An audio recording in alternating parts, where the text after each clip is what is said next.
Hello students, CDP की class में आपका एक बार फिर से स्वागत है। हम टीचिंग स्किल के बारे में पढ़ रहे थे। पिछली वीडियो टीचिंग टेक्निक्स के बारे में पढ़ा था और आज हम टीचिंग स्किल के बारे में पढ़ेंगे।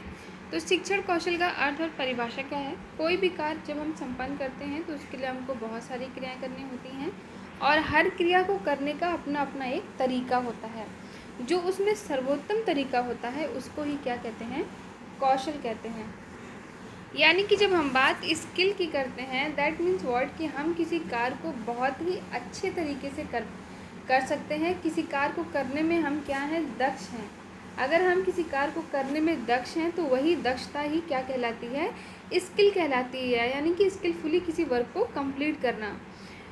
तो अगर हम डेफिनेशन की बात करें तो जो सर्वोत्तम तरीका होता है उसको हम कौशल कहते हैं।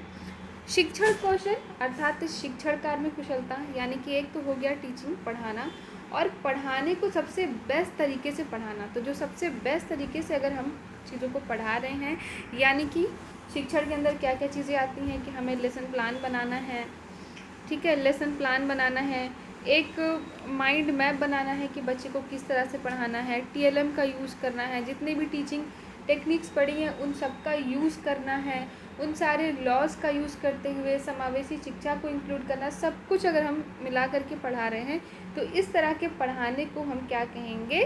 शिक्षण कौशल कहेंगे, यानी स्किलफुल टीचिंग कहलाएगा। इसका अभिप्राय क्या है कि शिक्षक द्वारा शिक्षण देते समय अपनाए जाने वाले हाव भाव, भंगिमा या विविध कार्यकलापों के व्यवहारिक तौर तरीकों के समूह से लगाया जाता है। यानी ओवरऑल कि टीचर जो पढ़ा रहा है उसके पढ़ाने का तरीका क्या है, वो किस तरह के एग्जाम्पल दे रहा है, सिलेबस से कितना रिलेट कर रहा है, ये सारी चीज़ों को मिलाते हैं। उसके बाद हम बताते हैं कि शिक्षण कार्य में कुशलता है कि नहीं है। शिक्षण कौशल से शिक्षण बिंदुओं के क्रम का ज्ञान होता है। ये एक इम्पॉर्टेंट टर्म है फॉर एमसीक्यू, यानी बहुविकल्पीय प्रश्न के लिए ये इम्पॉर्टेंट है। क्या आपको याद रखना है? पूछ लेगा कि शिक्षण कौशल से किन चीज़ों का पता चलता है, किन बिंदुओं का? तो शिक्षण कौशल से शिक्षण बिंदुओं के क्रम का ज्ञान होता है। शिक्षण के 3 पहलू का ज्ञान भावात्मक, ज्ञानात्मक और क्रियात्मक कराने में शिक्षण कौशल की आवश्यकता स्वयं में ही स्पष्ट है। ये 3 पहलू कौन कौन से हैं? भावनात्मक हैं, भावात्मक, ज्ञानात्मक और क्रियात्मक। यानी कि जो टीचर पढ़ा रहा है उसको पढ़ाने का क्या अपने सब्जेक्ट का कितना ज्ञान है, कितनी नॉलेज है। नेक्स्ट है कि वो उन चीज़ों को कितना बच्चे से रिलेट कर पा रहा है, बच्चे के मानसिक लेवल से, उसके इमोशनल इंटेलिजेंस से, सारी चीज़ों से कितना रिलेट कर पा रहा है, और प्रैक्टिकल कितना है। ये सारी चीज़ें मिला करके ही हम शिक्षण कौशल को कंप्लीट बनाती हैं, ये सारी चीज़ें। अब कुछ डेफिनेशन देख लेंगे। Asian institute of teacher educator 1972 के अनुसार कौशल अध्यापन के ये विशिष्ट क्रियाकलाप हैं जिनके द्वारा छात्र के व्यवहार में वांछित परिवर्तन लाए जा सकते हैं। तो देखिए, ये चीज़ आपने पढ़ी थी कि शिक्षण क्या है, इसकी बहुत सारी डिफिनेशन पढ़ी थी।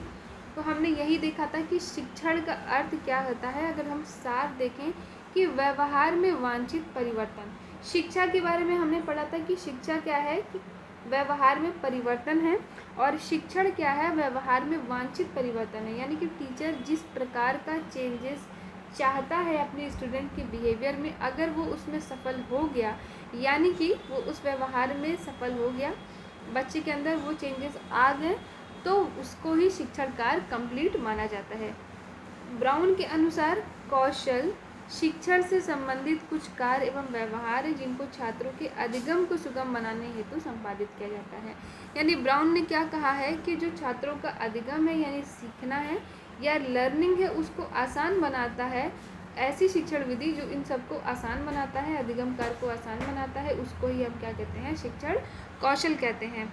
एक और डेफिनेशन है बीके पासी के अनुसार कौशल अध्यापन कार्य या व्यवहार का ऐसा समूह है जिसका उद्देश्य प्रत्यक्ष या अप्रत्यक्ष रूप से छात्रों के अधिगम में सहायता पहुंचाना है। यानी कि अगर हम ओवरऑल देखें तो टीचिंग स्किल क्या है? टीचिंग स्किल का मतलब ये है कि बच्चे को शिक्षा देनी है, यानी कि उसके व्यवहार में परिवर्तन लाना है, और ऐसा करने में उसकी मदद जिन टेक्निक से की जाती है उसको ही हम कौशलपूर्ण शिक्षा या शिक्षण कहते हैं। विशेषताएं देख लेते हैं। तो हमने एक ही बात बार बार देखी कि ये छात्रों के लिए सुगमता पूर्वक होता है, यानी कि इसमें छात्र सुगमता से सीख लेते हैं, छात्रों के लिए बहुत आसानी होती है। कौशल की सहायता से जो उद्देश्य है उसकी प्राप्ति में सहायता मिलती है। कौशल कक्षा शिक्षण व्यवहार से संबंधित होते हैं। इसमें छात्र को शिक्षण में निपुण बनाने की तरफ पहला कदम है और शिक्षण कौशल कक्षा में अंतःक्रिया को बढ़ावा देते हैं, यानी कि स्टूडेंट और टीचर के बीच में एक अच्छा रिलेशन डेवलप करते हैं और ये शिक्षण की सूक्ष्मताओं का इसमें ज्ञान प्राप्त होता है। नेक्स्ट है शिक्षण कौशल के तत्व यानी एलिमेंट्स ऑफ टीचिंग स्किल्स। अब देखते हैं कौन कौन से एलिमेंट है। तो पहला है पूर्व अनुभवों का अनुप्रयोग, यानी कि हमने जितने भी लॉज पढ़े थे टीचिंग में उन सब का यूज़ करना होता है शिक्षण कौशल में। तो हमने देखा था कि जो बालक को पहले से ज्ञान होता है उससे रिलेट करके पढ़ाना होता है, यानी कि अगर हम एग्जाम्पल भी दे रहे हैं तो उन चीज़ों का दें जिससे बच्चे को पहले से पता हो। फॉर एग्ज़ाम्पल कि अगर हम बच्चे को बता रहे हैं कि हमने बच्चे को एक एग्ज़ाम्पल दिया नीला सेब फॉर एग्ज़ाम्पल, तो बच्चे को अगर पहले से पता है कि सेब क्या होता है तो वो इससे बहुत ईजिली रिलेट कर पाएगा। और अगर हम बच्चे को सेब के बारे में बता रहे हैं तो एटलीस्ट बच्चे को पता होना चाहिए कि फल क्या होते हैं, यानी कि उसको कुछ ना कुछ पूर्व जो ज्ञान होता है उस ज्ञान से जब हम रिलेट करके चीज़ें सिखाते हैं तो वो हमारा अधिगम कार्य सफल होता है। उसी कौशल का उसी तत्व का यूज यहाँ पे करना है कि पूर्व अनुभव का अनुप्रयोग करना है। नेक्स्ट है निरंतरता बनाए रखना, यानी जो चीज़ें सिखा रहे हैं। हमने क्या पढ़ा था, हमने अधिगम में अभ्यास का सिद्धांत पढ़ा था, ठीक है। तो अभ्यास का मतलब क्या है, किसी कार्य को बार बार करना। वही सेम चीज़ यहाँ पर भी बोल रहा है, निरंतरता बनाए रखना है, यानी कि शिक्षण कार्य तभी दक्षतापूर्वक हो पाएगा जब उसमें ब्रेक ना हो बीच में। चीज़ें बच्चा उन्हीं चीज़ों को बार बार पढ़ता रहे, बार बार सीखता रहे, निरंतरता बनी रहती है तो शिक्षण कार्य दक्षतापूर्वक हो पाता है। शाब्दिक और अशाब्दिक व्यवहार की सार्थकता। पाठ प्रस्तुत करते समय शिक्षक को अपने शाब्दिक और अशाब्दिक व्यवहार को सार्थक रखते हुए प्रस्तावना प्रस्तुत की जानी चाहिए, यानी कि केवल ऐसा ना लगे कि टीचर केवल रीडिंग कर रहा है, ठीक है। शब्दों का तो वो यूज़ करेगा, वही चीज़ें लिखी हुई हैं किताब में, तो उसमें क्या लगेगा कि केवल अगर शाब्दिक व्यवहार की ही सार्थकता होगी तो बच्चे इतना रिलेट नहीं कर पाएंगे। अशाब्दिक का मतलब क्या है कि जो टीचर का हाव भाव है, हाव भाव भी उन शब्दों से रिलेट करना चाहिए, यानी कि ऐसा ना लगे कि टीचर केवल रीडिंग कर रहा है, उन चीज़ों को समझा रहा है तो वो उसके फेशियल एक्सप्रेशन में, यानी कि चेहरे की भाव भंगिमा से भी, हाथों के हाव भाव से, हर तरह से वो चीज़ों को समझ में समझाना आना चाहिए। उचित प्रविधियों का प्रयोग, यानी कि जिस तरह का सब्जेक्ट है, जो आवश्यकता है उसके अनुसार प्रविधि का उपयोग करना चाहिए। जैसे कि बच्चा अगर भूगोल के प्रश्न लगा रहा है, भूगोल हम उसको पढ़ा रहे हैं, तो अगर हम उसको भ्रमण करा देते हैं, चीज़ों को सामने से दिखा देते हैं, तो ये बहुत ही उनके लिए अच्छा होगा रिलेट करने के लिए, ठीक है। इसी तरह से अगर साइंस की चीज़ें हैं, विज्ञान है, तो उसमें विज्ञान में प्रैक्टिकल कराना ज़्यादा अच्छा होता है। तो इस तरह से इन प्रविधियों में व्याख्या का, यानी कि किन सब्जेक्ट्स में व्याख्या उपयोगी होगी, कहाँ पे प्रश्न पूछना ज़्यादा रेलिवेंट होगा, कहाँ पे प्रयोग करना यानी प्रैक्टिकल करना, प्रदर्शनी करना, भ्रमण कराना, दृश्य श्रव्य सामग्री का प्रयोग करना, इन सारी चीज़ों का एक अच्छे तरीके से अगर यूज़ किया जाता है तो शिक्षण कार्य प्रभावी और कौशलपूर्ण होता है। नेक्स्ट है शिक्षण कौशलों का वर्गीकरण, यानी कि क्लासिफिकेशन ऑफ टीचिंग स्किल। अब इसके बारे में हम देखते हैं अलग अलग जो डेफिनेशंस दी गई हैं। एलन और रायन का वर्गीकरण क्या कहता है, तो उन्होंने बताया था कि 14 शिक्षण कौशल को प्रस्तुत उन्होंने किया था। तो ये टर्म आप याद रखेंगे फॉर MCQ क्वेश्चन, यानी बहुविकल्पीय जो प्रश्न है आपके 1 मार्क्स वाले, 1 मार्क के जो प्रश्न होते हैं उनके लिए ये इम्पॉर्टेंट है कि आप याद रखेंगे 14 शिक्षण कौशल। ऐसे पूछ सकता है एलन और रायन ने जो शिक्षण कौशल का वर्गीकरण किया है वो कितने प्रकार थे, 14, या फिर 14 शिक्षण कौशल प्रस्तुत करने वाले का नाम क्या है, एलन और रायन है। कौन कौन से हैं ध्यान से देखेंगे। पहला है उद्दीपन विन्यास, यानी स्टिमुलस कन्फिगरेशन, विन्यास प्रेरणा कन्फिगरेशन इंस्पिरेशन, समीपता क्लोजनेस, मौन एवं अशाब्दिक अंतःक्रिया यानी silence and non verbal interaction. इन सब के बारे में अभी हम आगे डिटेल में भी देखेंगे। पुनर्बलन यानी रेनफोर्समेंट, प्रश्न पूछना आस्किंग क्वेश्चंस, खोजपूर्ण प्रश्न प्रोबिंग क्वेश्चंस, विकेंद्रीय प्रश्न डाइवर्जेंट क्वेश्चंस, छात्र व्यवहार का ज्ञान यानी अटेंडिंग बिहेवियर ऑफ चाइल्ड, दृष्टांत देना यानी इलस्ट्रेटिंग, व्याख्यान लेक्चरिंग, उच्च स्तरीय प्रश्न हायर ऑर्डर क्वेश्चन, नियोजित पुनरावृत्ति प्लान रिपीटेशन एंड संप्रेषण पूर्णता यानी कंप्लीटनेस ऑफ कम्युनिकेशन। नेक्स्ट है बीके पासी का वर्गीकरण। तो इन्होंने 13 प्रकार के शिक्षण कौशल की सूची दी थी। अनुदेशन, उद्देश्य को लिखना, पाठ की प्रस्तावना, प्रश्नों की प्रवाहशीलता, खोजपूर्ण प्रश्न, स्पष्टीकरण कौशल, दृष्टांत कौशल, उद्दीपन भिन्नता, मौन तथा अशाब्दिक अंतःक्रिया, पुनर्बलन, छात्रों के कार्यों को प्रोत्साहन, शामपट का प्रयोग, पाठ समापन और छात्र व्यवहार की पहचान। अब कौशलों की निरीक्षण और मूल्यांकन विधि क्या है, तो अलग अलग हम करके सारी विधियों को ध्यान से देखेंगे। प्रथम अनुसूची में प्रत्येक मिनट में कितनी बार किसी कौशल की क्रिया की आवृत्ति अंकित की जाती है, इसे निरीक्षण सूची कहते हैं। यानी कि हम देखते हैं कि कोई भी जो कौशल है, कोई जो कार्य हो रहा है, वो कितनी बार उसको दोहराया जा रहा है। दूसरी बार में हम देखते हैं कि उस कौशल के तत्व से संबंधित जो गुणात्मक मूल्यांकन होता है, उसकी 7 अनुसूचियाँ बिल्कुल नहीं से अधिकतम तक जाती हैं। किस प्रकार से देखिए, यहाँ पे चार्ट में हम देख लेते हैं। निरीक्षण सूची और मूल्यांकन सूची का प्रारूप किस प्रकार का है। तो कौशल के व्यवहारिक घटक हैं, एक तरफ उसको हम टैली करेंगे यहाँ पर, और यहाँ पर हम मूल्यांकन सूची बनाएंगे। नेक्स्ट है कुछ प्रमुख शिक्षण कौशल का विवरण, जैसे कि पाठ प्रस्तावना कौशल, उद्देश्य कथन, प्रश्न प्रवाहशीलता, स्पष्टीकरण, दृष्टांत, छात्र सहभागिता, उद्दीपन, परिवर्तन, पुनर्बलन, शामपट और पुनरावृत्ति। अब इनके बारे में एक एक करके हम डिटेल में देखते हैं। पाठ प्रस्तावना कौशल यानी कि इंट्रोडक्शन स्किल क्या होता है। तो प्रस्तावना कौशल का अर्थ है कि अध्यापक शाब्दिक अशाब्दिक व्यवहार या अन्य सहायक सामग्री प्रयोग करके प्रस्तुत पाठ को पढ़ने के लिए छात्रों को इसकी आवश्यकता अच्छी तरह महसूस करने का कौशल अर्जित करा सके। यानी कि हमने पढ़ा था कि बच्चे तभी सीखते हैं, यानी अधिगम कार्य तभी सफल होता है। जो कुछ साइंटिफिक मेथड्स हमने बताए थे, उनमें हमने क्या देखा था। एक था हमारा रुचि का सिद्धांत। रुचि का सिद्धांत था तो छात्र तभी पढ़ेगा जब उसकी पाठ में रुचि होगी। और जो हमने 3 लॉस पढ़े थे अधिगम के, उसमें क्या था, तत्परता का सिद्धांत सबसे पहला यही था। यानी कि जब छात्र तत्पर यानी तैयार होगा पाठ सीखने के लिए, तभी हम उसको सिखा सकते हैं, वरना फिर कितना भी प्रयास कर ले बच्चा नहीं सीखेगा। अब बच्चा सीखने के लिए तत्पर कैसे होगा, तो उसको तत्पर करने के लिए ही हमें क्या करना होता है, पाठ का प्रस्तावना देना होता है। इसी को पाठ का प्रस्तावना कौशल कहते हैं। यानी बच्चों को रेडी करना होता है, हमें बच्चों को इम्पोर्टेंस बतानी होती है, कुछ इस तरह से चीज़ें रिलेट करनी होती हैं कि फॉर एग्ज़ाम्पल मान लो कि बच्चों को जोड़ सिखा रहे हैं, ठीक है, बच्चों को जोड़ सिखा रहे हैं, तो आप एक एग्जांपल लेके कह सकते हैं कि अच्छा बेटा बताओ, अगर आप दुकान से टॉफ़ी ख़रीदने जाओ, चॉकलेट ख़रीदने जाओ, या कुछ भी आप उसको एग्जांपल दे सकते हो कि आप दुकान पे चीज़ें ख़रीदने जाते हो, तो आप दुकानदार को आपने इतने पैसे दिए और सामान इतने का था, तो कितने पैसे बचे। अब बच्चा नहीं जोड़ पाएगा, तो आप उसको कहीं ना कहीं रिलेट करोगे, उसका माइंड डाइवर्ट करोगे कि अच्छा अगर आपको जोड़ घटाना आता तो आप ये काम बड़े आसानी से कर सकते थे।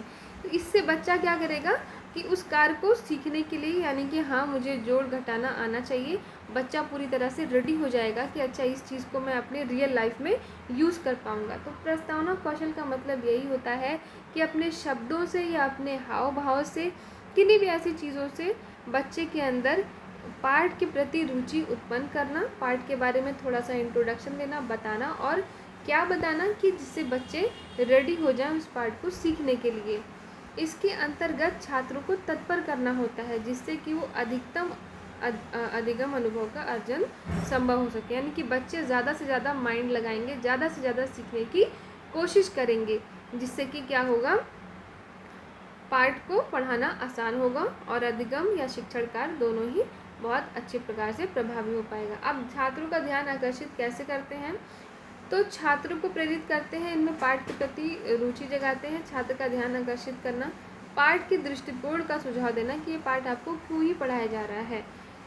अब इसके अंदर निहित कौन कौन से तत्व हैं, अवधान केंद्रित करना, प्रेरित करना, संबंध की संरचना और निर्माण करना। यानी कि बच्चे का ध्यान मोड़ना पाठ की तरफ, उसको प्रेरित करना कि हाँ उसके अंदर मोटिवेशन जगाना कि उस चीज़ के लिए तैयार करना कि बच्चा सीखे, और फिर जो भी वो पाठ को आप पढ़ा रहे हैं उसको उसकी रियल लाइफ से रिलेट कर पाना। उद्देश्य इसमें क्या है कि छात्र में प्रेरणा उत्पन्न हो, निरंतरता बनी रहे, पाठ के प्रति अवधान केंद्रित हो यानी बच्चे का ध्यान लगे, मन लगे, कार्य की सीमाओं को स्पष्ट करना, संबंधित क्रिया को प्रारंभ करने हेतु विधि और साधन का निर्धारण करना, ज्ञात और अज्ञात के मध्य संबंध स्थापित करना। यानी कि बच्चे को जो चीज़ें नहीं पता है, जैसे कि अभी मैंने आपको एग्जाम्पल दिया कि बच्चे को गिनती तो पता है लेकिन बच्चे को जोड़ घटाना नहीं आ रहा है, तो हमको उससे रिलेट करके चीज़ों को सिखाना होगा कि अच्छा आप गिनती तो कर ले रहे हो लेकिन जोड़ घटाना आएगा तो अब चीज़ें आपके लिए और आसान हो जाएंगी। इस प्रकार से बच्चा तत्पर भी हो जाएगा और चीज़ें सीख पाएगा। अब कौन कौन सी सावधानियाँ बरतनी होंगी? तो सबसे पहले तो छात्र के पूर्व ज्ञान का पता लगाना है कि उस बच्चे को कितना आता है, उसके बाद फिर उससे आगे से रिलेट करना है, मूल पाठ की ओर अग्रसर करना है यानी कि जो भी पाठ पढ़ाना है उससे भटकना नहीं है। प्रस्तावना प्रश्न पूछते समय एक ही प्रकार की तकनीक का प्रयोग ना करके हर बार अलग अलग तरह से मतलब कुछ ना कुछ चीज़ें बदल के प्रश्न पूछने चाहिए। प्रश्नों में तारतम्यता और संबंध होना चाहिए। छात्रों से प्रस्तावना प्रश्न के माध्यम से ही निकलवाना चाहिए जिससे कि छात्रों में पाठ के विषय में जिज्ञासा बनी रहे। यानी कि कुछ प्रश्न पूछते पूछते ही फिर बच्चों से ही क्या करना चाहिए, पाठ के बारे में जो पाठ की प्रस्तावना है कोशिश करना चाहिए कि बच्चे उनके मुंह से खुद ही ये चीज़ें निकल जाएं। जैसे कि फॉर एग्ज़ाम्पल आप बच्चे को सजीव और निर्जीव के बारे में पढ़ाते हो, तो आपने बच्चे को एग्जाम्पल दिया कि अच्छा आप में से कितने लोगों को आप खाली टाइम में क्या करना पसंद करते हो, बच्चे ने बोला खेलना, या आपने बोला कि अच्छा आप कहाँ खेलना पसंद करते हो, तो आप बच्चे ने बोला कि बाग बगीचे में, मैदान में, फील्ड में। फिर आप उनसे पूछो कि अच्छा वहाँ पे आपको कौन कौन सी चीज़ें दिखाई देती हैं, फिर बच्चे ने बताया, आप उससे पूछो कि अच्छा किन चीज़ों में जान होती है, किन में नहीं होती है, तो बच्चे कुछ बता पाएंगे, कुछ नहीं बता पाएंगे, रिलेट करेंगे। फिर इस तरह से आप उन चीज़ों के बारे में बताओगे कि अच्छा आज हम सजीव और निर्जीव के बारे में पढ़ेंगे। शिक्षण से पूर्व ये ध्यान रखें कि प्रस्तावना छात्र के मानसिक स्तर के अनुकूल होना चाहिए, यानी कि मानसिक लेवल से ऊपर के प्रश्न नहीं पूछने हैं, जो उनके पाठ में हो और उनके मानसिक स्तर से यानी मेंटल लेवल से रिलेट कर पाए, ऐसे ही प्रश्न पूछने हैं। यदि प्रस्तावना में किसी सहायक सामग्री का प्रयोग किया जाता है तो ध्यान रखना है कि पाठ की प्रकृति के अनुकूल हो। प्रस्तावना निर्धारित समय में ही पूरी करनी चाहिए। ऐसा ना हो कि पूरे टाइम प्रस्तावना में ही निकाल दिया और बच्चे को फिर कुछ पढ़ा ही नहीं पाए। तो ये सारी सावधानियाँ बरतनी हैं। अब इसके घटक क्या हैं? छात्रों का पूर्व ज्ञान, टू मेंटेन हार्मनी यानी तारतम्यता बनाए रखना, यानी कि पूरे टाइम बच्चा रिलेट करे, पार्ट से रिलेटेड ही चीज़ें पढ़ाएं, पार्ट से रिलेटेड ही एग्जाम्पल दें, उससे रिलेटेड ही प्रश्न पूछना है। तो ये हार्मनी यानी ये तारतम्यता बनी रहनी चाहिए पूरे टाइम पे। नेक्स्ट है जो शाब्दिक और अशाब्दिक व्यवहार है उनकी सार्थकता होना चाहिए, यानी कि जो हम बोल रहे हैं हमारे जो शब्द हैं हमारे एक्सप्रेशन भी वैसे ही होने चाहिए। उचित युक्तियों का और साधनों का प्रयोग करना है, जैसे कुछ शिक्षक कहानी सुनाकर पाठ प्रारंभ करते हैं, कुछ कविता सुनाते हैं, कुछ मॉडल चित्र दिखाकर पाठ प्रारंभ कर सकते हैं, प्रश्नों के माध्यम से कर सकते हैं, या फिर कुछ प्रयोग या प्रदर्शन के माध्यम से भी कर सकते हैं। तो जो भी आपके लिए रेलिवेंट हो आपके अकॉर्डिंग उसको आपको यूज़ करना है।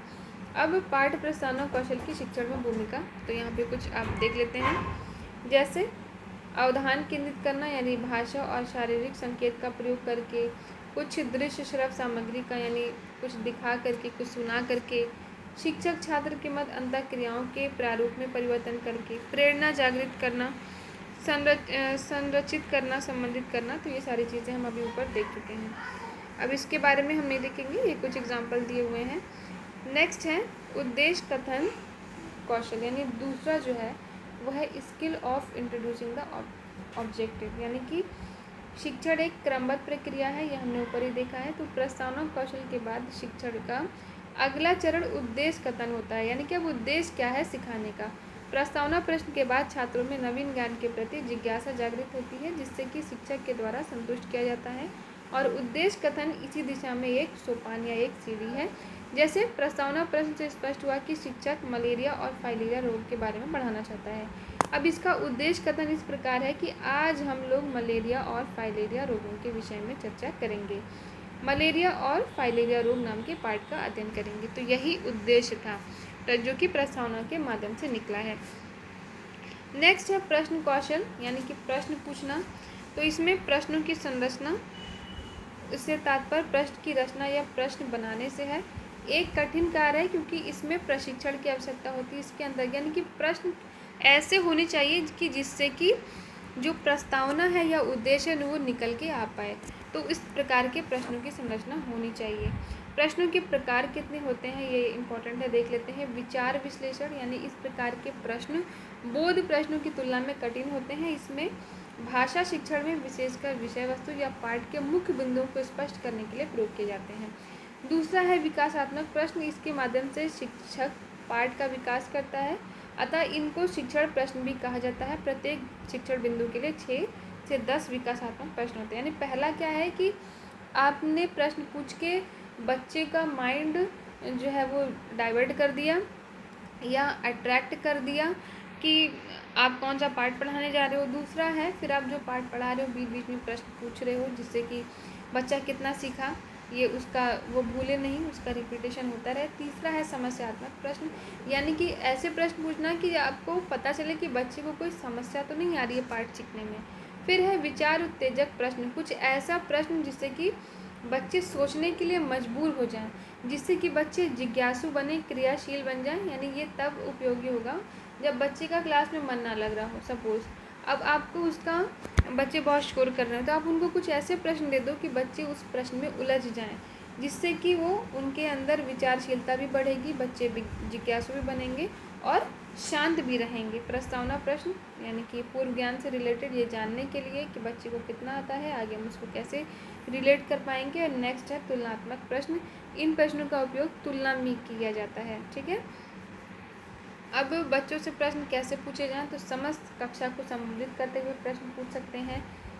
समस्त कक्षा में प्रश्नों को बांट सकते हैं कि कुछ प्रश्न लड़कों से पूछा, कुछ लड़कियों से पूछा। सोचने के लिए उनको पर्याप्त समय दे सकते हैं। प्रश्नों को दोहराना नहीं, एक ही प्रश्न को बार बार दोहराने से विद्यार्थी का ध्यान केंद्रित कर पाना संभव नहीं होता है। यानी कि उनसे बताएं कि क्वेश्चन हम रिपीट नहीं करेंगे, ताकि बच्चा पूरे ध्यान से प्रश्न सुनने की कोशिश करे। इसके स्वरूप अपरिवर्तन होने चाहिए। विषय वस्तु से संबंधित प्रश्न ही होने चाहिए। प्रश्नों का जो स्तर है वो बच्चे के बौद्धिक स्तर से रिलेटेड होना चाहिए, उसके क्लास से रिलेटेड होना चाहिए। सुझाव वाले प्रश्नों का अभाव, यानी प्रश्न इस प्रकार के हों कि उनमें उत्तर का सुझाव ना हो, ऐसा ना हो कि उसमें हिंट मिल रहा हो। बच्चा सोचे, जिज्ञासु बने। प्रश्न पूछते समय अनुकूलता दर्शाना, आवाज़ पे बल देना और मनोवैज्ञानिक स्तर पर, यानी कि शिक्षक के चेहरे पर एक हल्की सी मुस्कान, ऐसा ना हो कि यानी मुस्कान के साथ प्रश्न पूछना है, जिससे कि बच्चे डरे नहीं।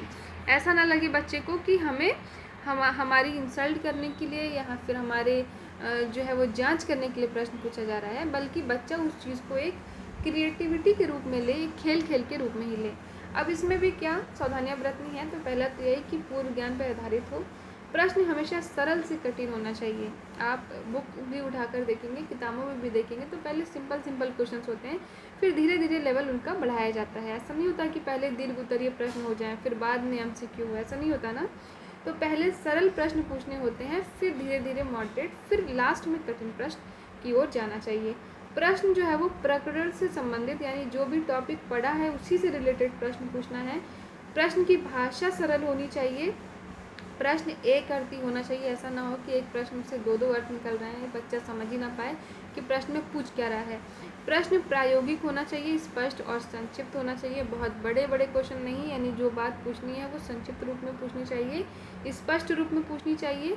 प्रश्नों में व्याकरण की शुद्धता होनी चाहिए, गति और वाणी की शुद्धता होनी चाहिए, विराम चिन्हों का प्रयोग किया जाना चाहिए। और प्रश्न कक्षा के विभिन्न भागों से पूछना है। ऐसा ना हो कि एक ही बच्चे से बस पूछे जा रहे हैं, या फिर केवल लड़कियों से पूछ रहे हैं, केवल लड़कों से पूछ रहे हैं, या 2 ही 4 बच्चे उसमें पार्टिसिपेट कर रहे हैं। सब में बराबर इक्वली डिवाइड होना चाहिए। प्रश्न कौशल के घटक क्या हैं, तो प्रश्नों की स्पष्टता हो, प्रकरण से संबंध, वही सेम चीज़ जो हमने ऊपर पढ़ी है वही सेम चीज़ फिर से दी है, इसको नहीं देखेंगे। अब इसके भी कुछ एग्जाम्पल, जैसे आज चलिए हम एक एग्जाम्पल देख लेते हैं। प्रश्न क्या पूछा, तिरंगे की सफ़ेद पट्टी में नीले रंग की गोल आकृति क्या कहलाती है, तो बच्चों ने उत्तर दिया कि अशोक चक्र कहलाती है। फिर दूसरा प्रश्न पूछा कि अशोक चक्र में अशोक किसका नाम है, उत्तर मिला अशोक एक राजा का नाम है। नेक्स्ट प्रश्न पूछा अशोक के जीवन में कौन सा युद्ध सबसे महत्वपूर्ण है, तो उत्तर मिला कि अशोक के जीवन में कलिंग का युद्ध सबसे महत्वपूर्ण है। कलिंग के युद्ध के पश्चात अशोक के जीवन में क्या परिवर्तन हुआ, तो अशोक ने युद्ध ना करने की घोषणा की। बौद्ध धर्म स्वीकार कर अशोक ने क्या किया, तो बौद्ध धर्म का प्रचार प्रसार किया। तो इस प्रकार के प्रश्न पूछे गए। नेक्स्ट है, जबकि अब हम प्रस्तावना वाले से जब इसको हम तुलना करेंगे तो देखते हैं प्रस्तावना प्रश्न कैसे हैं। देखो, ये चित्र किसका है, मच्छर का है। मच्छर क्या करते हैं, मच्छर काटते हैं। मच्छर के काटने से कौन सी बीमारियां होती हैं, मलेरिया, फाइलेरिया रोग हो जाते हैं। अच्छा, मलेरिया के लक्षण क्या हैं, तो जब ये पूछा तो ये प्रश्न कैसा है, समस्यात्मक है। अब यानी बच्चे इसका आंसर नहीं दे पाए, तब टीचर क्या बोलेगा कि अच्छा आज हम मलेरिया और फाइलेरिया रोगों के बारे में चर्चा करेंगे। यानी कि इस तरह से बच्चों के मुंह से ही पाठ जो है वो निकल आया कि कौन सा पाठ पढ़ना है। और जबकि यहाँ पर हमने पाठ अब पढ़ चुका है, तो पाठ पढ़ने के बाद अब ये प्रश्न उत्तर हो रहे हैं। यानी कि अशोक के बारे में पढ़ा, सपोज ये एक एग्जाम्पल है, फिर अशोक से रिलेटेड यहाँ पे प्रश्न उत्तर किए गए हैं। नेक्स्ट है स्पष्टीकरण कौशल। तो यहाँ से हम नेक्स्ट वीडियो में पढ़ेंगे। इस वीडियो के लिए इतना ही। Thank you so much for watching video.